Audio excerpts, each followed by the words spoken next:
muito forte feito do chão. Era cacique daquela tribo, amava a terra como ninguém jamais amou. Olá, ouvintes, sejam muito bem-vindos a mais um podcast do Leozão. E hoje mergulharemos na alma do Brasil mais profundo, tratando sobre a língua dos povos originários. Você sabia que antes da chegada dos europeus, o nosso país continha centenas de línguas? Pois é, e mesmo após o processo de colonização, elas ainda ecoam e resistem em nossas florestas e comunidades. E de forma especial, vamos falar do povo Machacali, que vive aqui na região de Teoflotone, e entender um pouquinho mais sobre a sua língua e sobre a sua cultura. E para isso, trouxemos a professora Beatriz, que vai ajudar um pouquinho a gente nessa discussão. E aí, professora Beatriz, se apresenta pra gente, por favor. Ei, meninas, tudo bem? Meu nome é Beatriz, eu sou professora de educação básica de língua portuguesa e linguística. Trabalhei há mais ou menos uns 10 anos, numa aldeia chamada Escola Estadual Tauá, lá no extremo sul da Bahia, lá em Corumbau. Foi a minha primeira experiência com a educação indígena. Logo após eu vim para Bertópolis, fui secretária de educação. Trabalhei também lá com a educação indígena. Na época, nós inserimos a língua dentro da matriz curricular do município. Um professor indígena, o Damazin, ele dava aula de educação indígena, de cultura para as crianças do 1º ao 5º ano. Então a gente já deu um passo assim gigantesco, que imagine um Machacali dentro de uma sala de aula não indígena, trabalhando com a cultura indígena para crianças, né, do município. Logo após eu vim para Teoflotone e agora eu estou diretora da escola estadual do território aqui, que é a Escola Aldeia Floresta, que é em Tamunheque, pertinho daqui, vale a pena vocês irem lá conhecer. Com certeza, assim que tiver oportunidade, nós vamos sim. Queria entender como é que é o convívio, como é que é a comunicação. Conta pra gente como é que é um pouquinho lá. Olha, os Machacali aprendem Machacali até o quinto ano, né? Então, a gente sempre tem ali um professor mais velho, que faz o trabalho de tradução. Então, todas as reuniões administrativo-pedagógicas, todas as reuniões com os professores de português, com os professores de matemática, que são que são não indígenas, a gente sempre tem um tradutor, um pajé, que fala português mais fluentemente. Então, essa comunicação é feita dessa forma, né? E aí a gente vai aprendendo ali algumas falas, algumas coisas, e consegue comunicar com os que tocam, que são as crianças, né? Vamos, né? Vamos. E aí a gente acaba fazendo dessa forma, a comunicação acontece. É como se a gente estivesse numa escola bilíngue, que eu tô lá, que falo português, e vou para uma escola que fala russo. Mas Nossa, então realmente é muito difícil. E aí é muito difícil. Aí você chega e vai ter que se adaptar como qualquer outra escola. Mas é muito interessante, muito enriquecedor, assim. A gente sai sempre com muito conhecimento positivo, muito bom. Inclusive, eu vou até perguntar uma coisa, que eu não sei se é muito pessoal, se não quiser responder tudo bem, mas o que te fez se interessar pelos Machacalis? Olha, eu não sei, eu acho que a gente tem a vida da gente leva a gente para caminhos assim, que você talvez não tenha escolha. Eu acho que tem uma coisa dentro da gente que é a missão de vida, ou é a conexão da alma. Eu vim de Bertópolis, que é uma cidade muito pequena, uma cidade muito próxima aos Machacali. Então eu sempre convivi muito perto com os Machacali. E o meu olhar sempre foi de trabalhar, né? E aí foi criando amizades.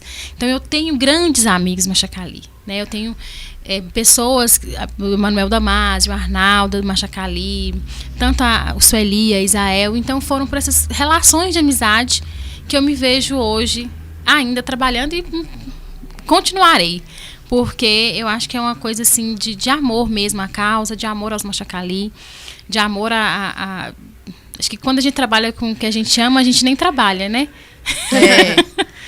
Mas você muito tá lá legal, aproveitando, né? É muito bom quando você trabalha com uma coisa que você gosta, que tem uma causa. Você faz alguma coisa no mundo. Você tem assim um brilho nos olhos, tem uma coisa que você fala, não, nesse milênio todo, nessa grande parte da história dos Machacali, eu contribuo Você faz a partezinha diferença, aqui, realmente. nessa vírgula aqui, talvez essa vírgulazinha foi eu que coloquei. E Então, isso é me muito faz... incrível, porque hoje existem pessoas que não ligam para isso e a senhora está aí super empenhada na sua profissão, entendendo cada vez mais e passando o seu conhecimento aqui pra gente. Muito incrível essa relação e essa troca de cultura entre vocês.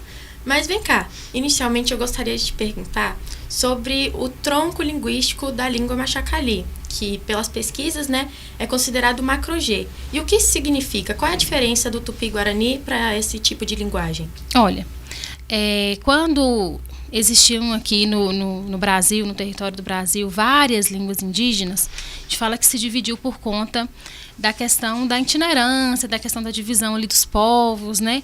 E aí, como que se dá esse tronco macro-G? Os Machacali... Ele chamou ela lá, eu fui... Desculpa, velho, desculpa. Agora eu que não sei. Macro-G. O tronco macro-G. Então, sobre o tronco macro-G.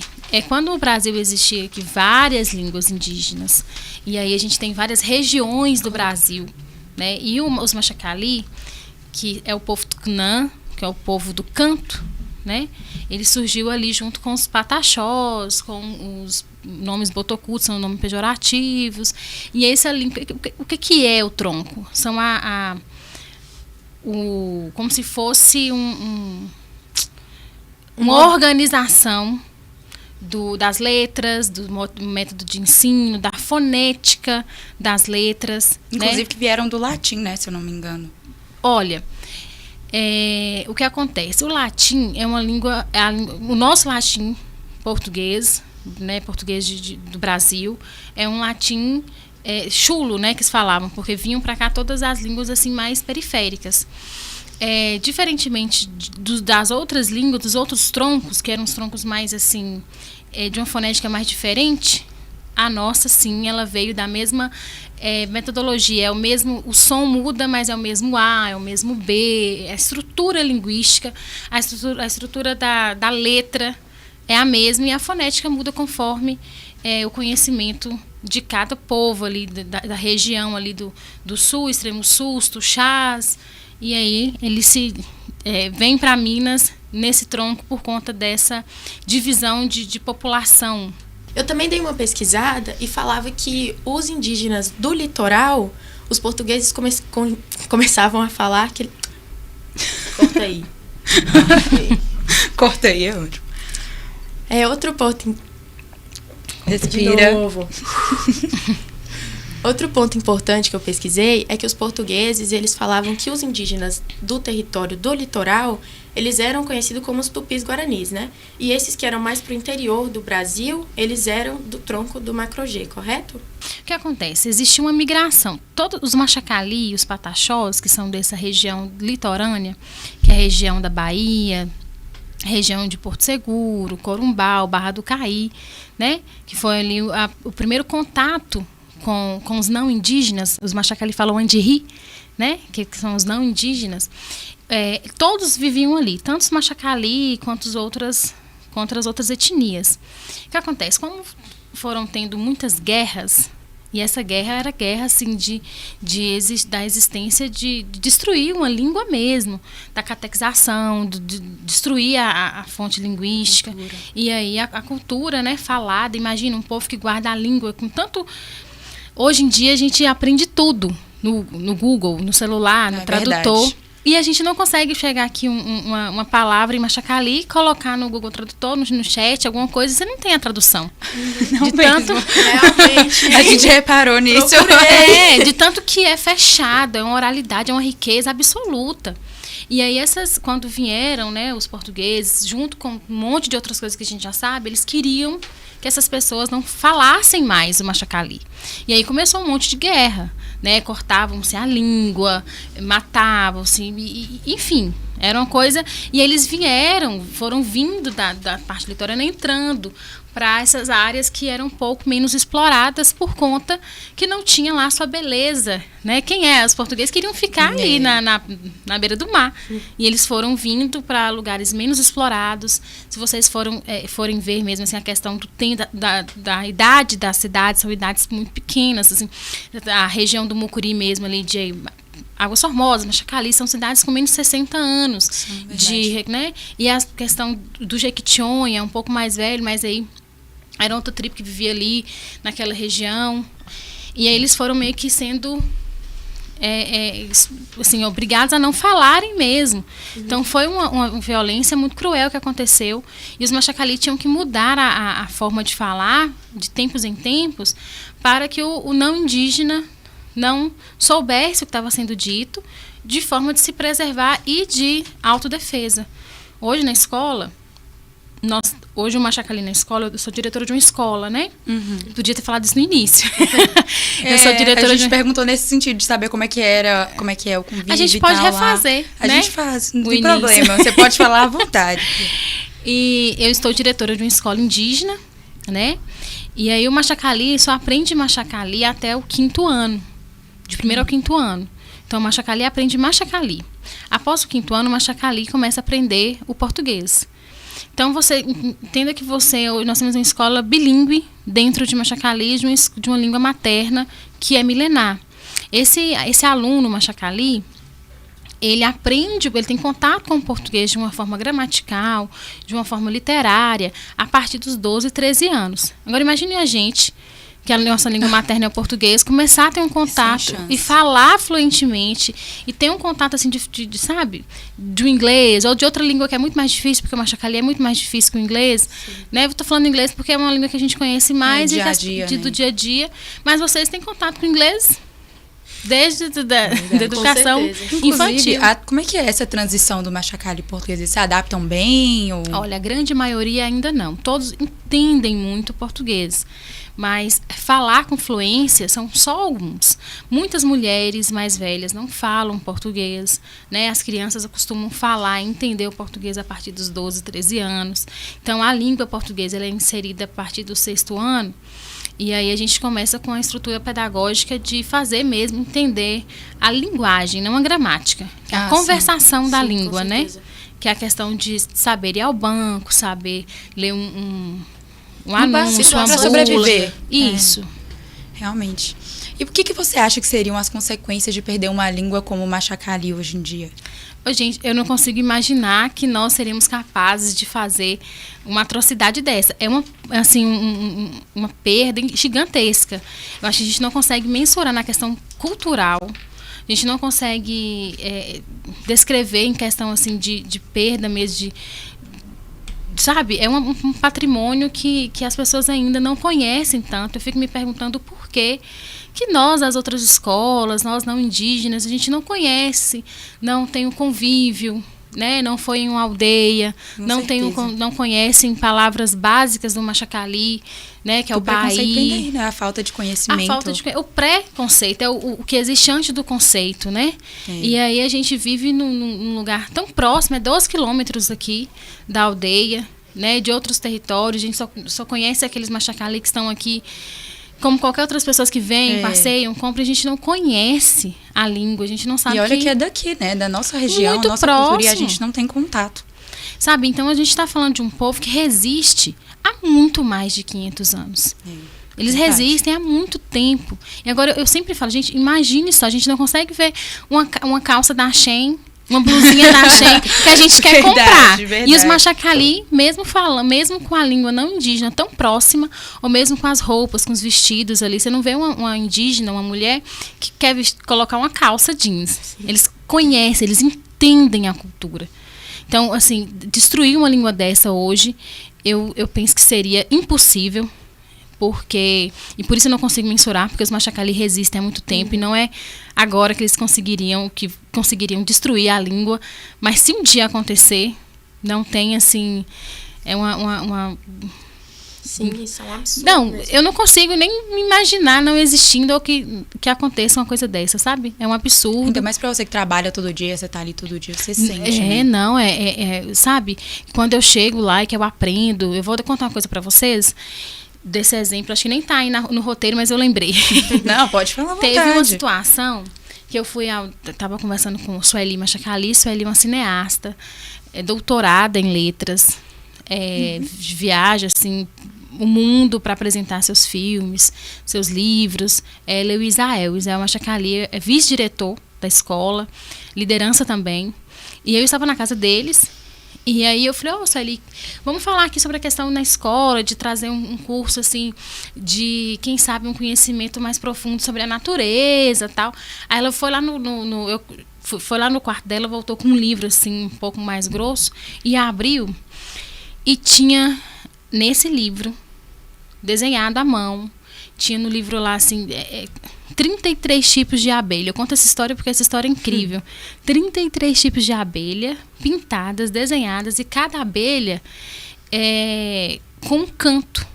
O que é um canto? Não é a forma que a abelha canta, é o que a abelha faz. Então, e a característica da abelha. Eu falei, gente, quer dizer que ela falou assim, essas aqui são 33 abelhas que existem no Vale do Mucuri. Eu falei, então, desculpa, já entendi. A gente que precisa vir aqui aprender todos os dias. Com certeza. Porque sim. você vai com a intenção de falar, vamos, tá. E eles vêm com um nome, com a espécie, com o que a abelha faz, com a característica da abelha. Gente, uma língua dessa, o povo, a língua, o Tikunã fala o povo do canto, Tucunã. Né? Então, eles ensinam pela oralidade, eles cantam, faz parte dos ritos. Toda vez que eles saem para rituar, para fazer um rito, para ir no Kuchei, que é a casa de religião, o Machacali aprende da hora que ele abre o olho, que ele acordou, até a hora que ele... Acho que dormindo ele aprende. Eles são muito inteligentes. O que a gente não tem de conhecimento sobre a natureza, eles têm de tudo. Sim, uma língua também, ela carrega uma biblioteca com ela, né? Tipo, é uma visão diferente de ver as coisas. Igual esse livro aí que você falou, é totalmente diferente do que a gente aprende no nosso cotidiano. Sim, muita gente subestima isso, né? Tipo... Não, nós estamos falando sobre o preconceito. E o preconceito linguístico é uma coisa que vai para além, porque quando você vê uma Machacali aqui na rua, alguém já viu assim, ninguém imagina que, poxa, aquela pessoa ali, ele tem conhecimento ancestral e a ancestralidade está viva. Exatamente. Imagina a ancestralidade, a gente fala do povo ancestral, e a ancestralidade está viva, a ancestralidade está do lado da gente, com um monte de conhecimento, com riqueza linguística, com riqueza cultural, e a gente não valoriza. Sim, exatamente. Eu falo a gente porque eu me coloco no Yandiri, que sou não indígena, e aí eu coloco que eu poderia estar valorizando muito mais e trabalhando muito mais para que nessa causa, militando, ou, enfim, na minha área profissional. Sim. E como você acha que os rituais tradicionais dos Machacali, eles contribuem para manter essa cultura viva?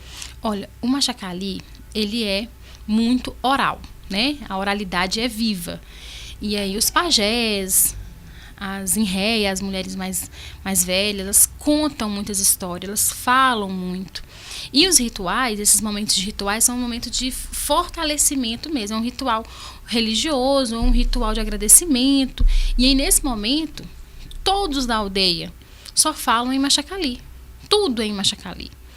Então, ali você está aprendendo coisas milenares, ancestrais, coisas que o avô do avô passou pro filho, e foi aprendendo.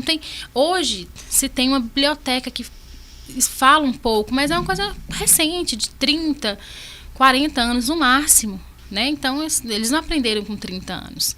Tem gente que já, né, conhece há muito tempo.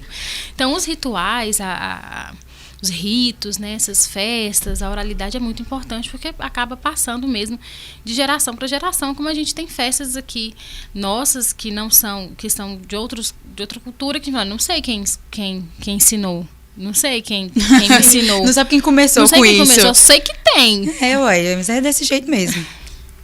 Mas é verdade, a música ela é um veículo de memória, né? E ela contribui para isso, para passar de geração em geração. Tipo, eu sou pai, eu ensino isso pro meu filho e assim vai passando até e o meu imagine que, por exemplo, ela me mostrou, voltando ao exemplo das abelhas, Sim. 33 abelhas com 33 tipos de canto. E aí, olha a diversidade de canto que o Machacali tem para passar esse conhecimento. É muita coisa, né? por isso que é muito mais canto difícil. Do gavião, canto do morcego, canto do... sei lá. Eu acho que no final a Bia tinha que dar uma palhinha pra gente. Concordo. Não é? Vou ter que cantar em Machacali. Ué, mas tem que ser. Ótimo. Inclusive, deve ser muito legal você ser fluente nisso, porque você acaba entendendo também, né, tudo que eles estão falando e tal. Então, deve ser realmente bem bacana. Eu entendo uma parte de coisas, Mas como eu disse para vocês, a fonética do Machacali É difícil também. é difícil, porque é analasada, assim, sabe? Tem palavras que eu ainda fico assim... Dá um exemplo aí. Por exemplo, antucherei. Tipo, qual o seu nome? Isso, qual é o seu nome? Machacali? Aí, mas tem os Azubaí, né? Que é oi, tudo bem.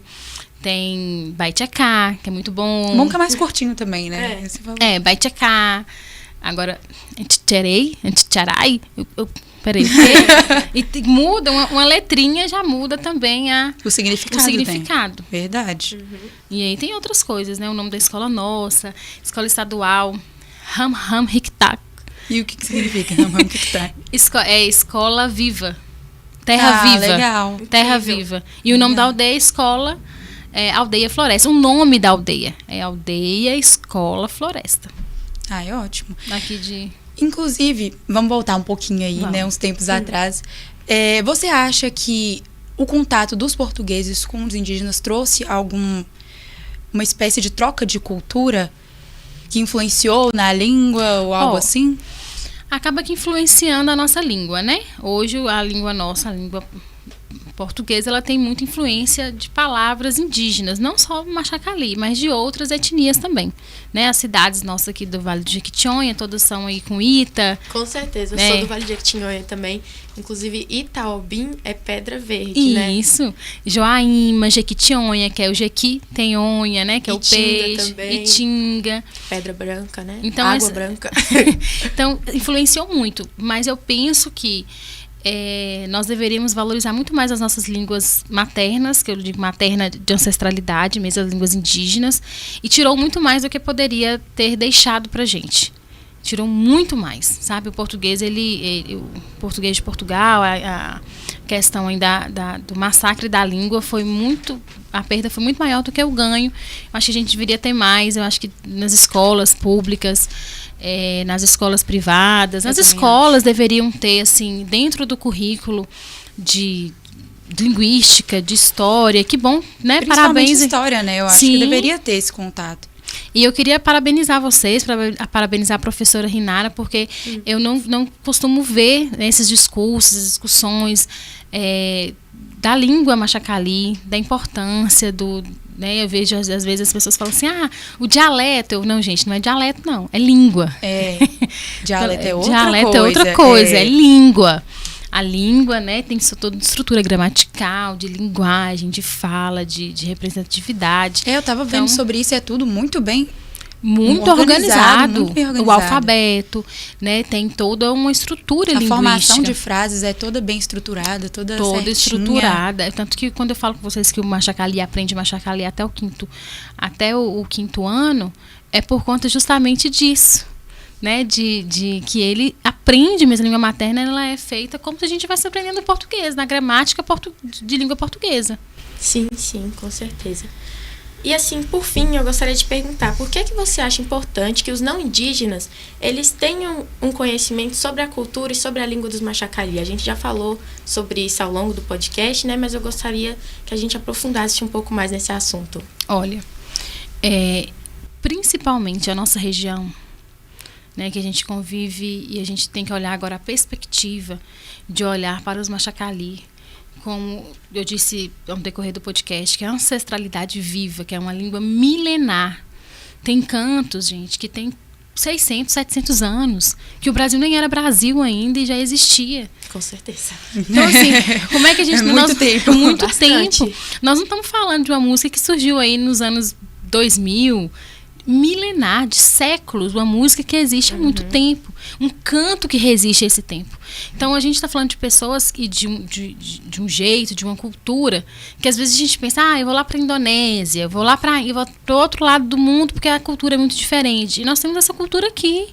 É uma cultura rica de conhecimentos, uma língua rica, é um povo assim que sabe, transcende o conhecimento das coisas. Nós falamos dos conhecimentos de medicinais, dos conhecimentos de vida, né? Então, eu penso que a gente deveria valorizar muito mais sobre essa ótica de ver que nós temos um patrimônio imaterial, que está tão perto da gente, que às vezes passa batido e a gente não valoriza como a forma que deveria ser valorizado. Realmente, muitas vezes o povo brasileiro acaba valorizando mais a cultura de outros países do que a própria cultura. Isso, e não busca entender mais sobre os povos indígenas, sobre de onde nós surgimos em si, né? É isso mesmo. Realmente é. Pode. A senhora gostaria de falar mais alguma coisa, professora Bia? Eu gostaria de convidá-las, convidar seus colegas, convidar a professora para irem fazer uma visita lá na aldeia, na escola. Será um prazer recebê-las. Eu tenho certeza que vocês vão mudar a perspectiva, tanto da língua quanto da educação indígena. Vai ser uma experiência muito bonita. E eu quero que vocês levem para a vida de vocês, para os colegas, para os pais, o que vocês estão aprendendo aqui, para a gente ser um pontinho assim na sociedade que luta contra a desigualdade, contra o preconceito, contra o racismo. E a gente consegue mudar. Se a gente não consegue mudar a humanidade, a gente consegue mudar quem está perto da gente. Exatamente. Professora, muito obrigada pela sua vinda aqui ao podcast. Foi muito bom ter essa conversa com você. E muito obrigada a você que assistiu também. E fique ligado no próximo episódio. Tem que fazer assim, ó. Cheers! Já foi, branco do boi tirou de lá, e foi a terra, e foi